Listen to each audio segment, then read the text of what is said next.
नमस्कार दोस्तों, उम्मीद है आप लोग अच्छे से होंगे। अगर आप इस चैनल पर नए हैं तो कृपया इस चैनल को सब्सक्राइब कर दें, बेल आइकन नोटिफिकेशन पर क्लिक कर दें और वीडियो को लाइक एंड शेयर जरूर कर दें ताकि समय-समय पर आपके समक्ष और भी बेहतरीन वीडियोस बनाने का हमें मौका मिलता रहे। दोस्तों, आज हम पेंशन से रिलेटेड कंटिन्यूएशन में जो जजमेंट्स हैं वो आपके समक्ष लेकर आए हैं। अगर आपने गुजरात हाई कोर्ट की पार्ट 2 और पार्ट 3 का जो पेंशन की जो प्ले सीरीज में अगर आपने प्लेलिस्ट में जो आपने जजमेंट्स देख ली हैं तो ये उनकी कंटिन्यूएशन में ये वीडियो को आप जरूर देखें।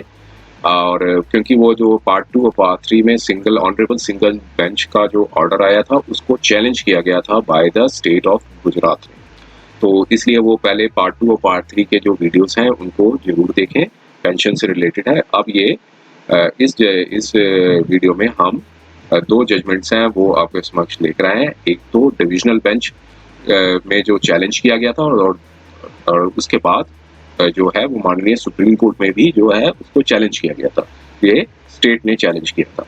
तो पार्ट 2 और पार्ट 3 में जो अगर आपने वीडियोस देखे होंगे तो उसमें आप पाएंगे कि जो पटिशनर्स थे उनको रिलीफ दे दी थी माननीय गुजरात का हाई कोर्ट के ऑनरेबल सिंगल जज के जो कोर्ट थी उनमें उनको रिलीफ मिल गया था। तो ये उससे एग्रीवेट होके, उस ऑर्डर से एग्रीवेट होके स्टेट ने आगे जो है रिट अपील जो है वो फाइल की थी डिविजनल बेंच में। तो आइए हम इसके जो कंटेंट्स हैं उस जजमेंट के देखते हैं क्या था और माननीय कोर्ट ने क्या निर्णय सुनाया था। तो ये एक ऑर्डर है जो कि स्टेट ऑफ गुजरात वर्सेस जो पटिशनर है उनका नाम है।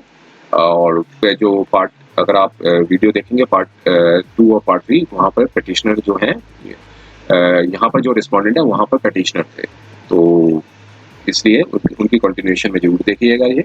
तो यहाँ पर आगे स्टेट ऑफ गुजरात ने आगे अपील फाइल की थी, लेटर पेटेंट अपील LPA जिसे कहते हैं वो फाइल किया गया था और ये डबल बेंच ने सुना था और ये ऑर्डर आया था 13 अक्टूबर 2020 को। ये भी ऑरल ऑर्डर है और इसके बाद जो है सिंगल जज ने मटेरियल्स को यहाँ पर अपील डाली थी, तो अब कोर्ट ने लिखा कि सिंगल जज ने कंसीडर किया मटेरियल्स ऑन रिकॉर्ड पे और वहाँ पर कंक्लूजन में आए थे कि rule 25 of the pension rules 2002 तो टेम्परेरी सर्विसेज हैं वो लायबल टू बी काउंटेड होंगी for the determination of the qualifying period of the service. तो अकॉर्डिंगली उन्होंने ये पाया था कि पटिशनर, ये रिट पटिशनर यहाँ पर जिनको रिस्पॉन्डेंट बनाया गया है कि वो उन्होंने काम किया था 30 साल 9 महीना, तो इसलिए वो इंटाइटल्ड हैं पेंशन के लिए। इसलिए अकॉर्डिंगली जो सिंगल जज ने, ऑनरेबल सिंगल जज ने रिट पिटीशन को अलाउ कर दिया। अब यहाँ पर कोर्ट ने कहा कि हम यहाँ पर उनके ऑर्डर में कोई इन्फर्मिटी नहीं पाते हैं, तो जो कि लर्नर सिंगल जज ने दिया था। तो क्योंकि लर्नर सिंगल जज ने जो ऑर्डर दिया था वो in consonance with the statutory provisions से के अकॉर्डिंगली जो है वो उन्होंने ऑर्डर दिया था।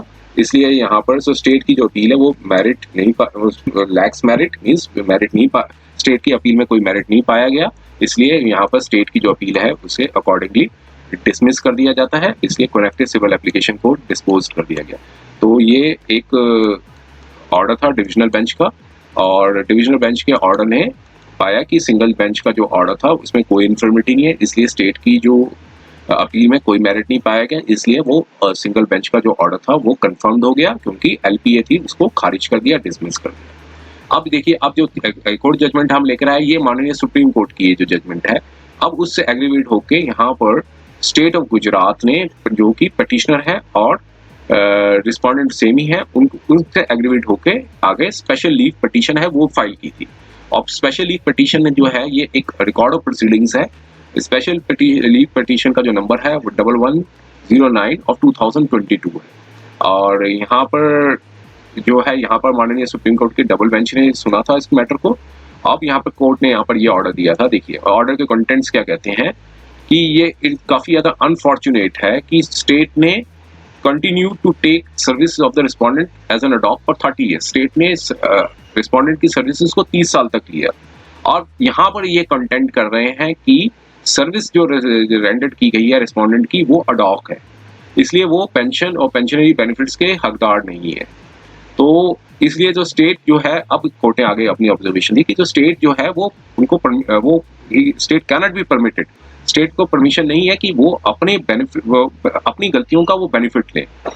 और अगर किसी सर्विसेज ले रहे हैं कंटिन्यूसली फॉर द 30 साल तक, और अब आके कंटेंट कर रहे हैं कि एम्प्लॉय जो है ने जो सर्विस दी है वो 30 साल की कंटिन्यूस सर्विसेज है, इसलिए वो अडॉप्ट जो जिन्होंने 30 साल की सर्विसेज ली है अब वो एलिजिबल नहीं है पेंशन के लिए, ये काफी ज्यादा अनरीजनेबल है। इसलिए स्टेट जो है एक वेलफेयर स्टेट है, और स्टेट को इस तरह state as such ought not to have taken such, इस तरह का स्टैंड स्टेट को नहीं लेना चाहिए। इस प्रेजेंट केस में हाई कोर्ट ने कोई एरर नहीं की थी, उसमें जो डायरेक्शंस दी थी स्टेट को कि वो पेंशनरी बेनिफिट्स हैं रिस्पोंडेंट को दें, जो कि वो रिटायर्ड हो गए थे 30 साल के, मतलब 30 साल की सर्विस देने के बाद।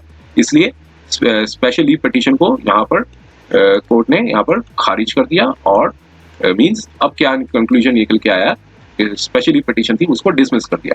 मींस स्टेट की जो पिटीशन थी, स्पेशल लीव पिटीशन थी, उसको डिसमिस कर दिया। तो यहाँ से कंक्लूजन निकल के आया कि जो हाई कोर्ट सिंगल बेंच का जो हाई कोर्ट का ऑर्डर था वो कंफर्म्ड हो गया, क्योंकि स्टेट ने आगे चैलेंज किया था डिविजनल बेंच पे। एलपीए जो थी स्टेट की वो खारिज कर दी थी, वो डिसमिस कर दी थी।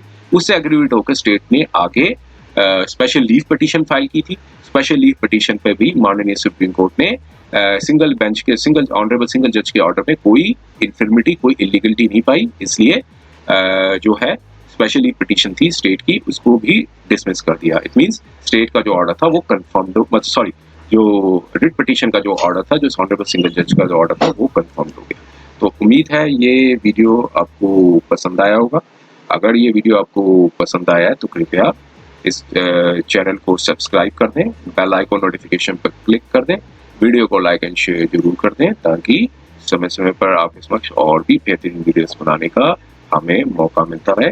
समय देने के लिए बहुत बहुत धन्यवाद।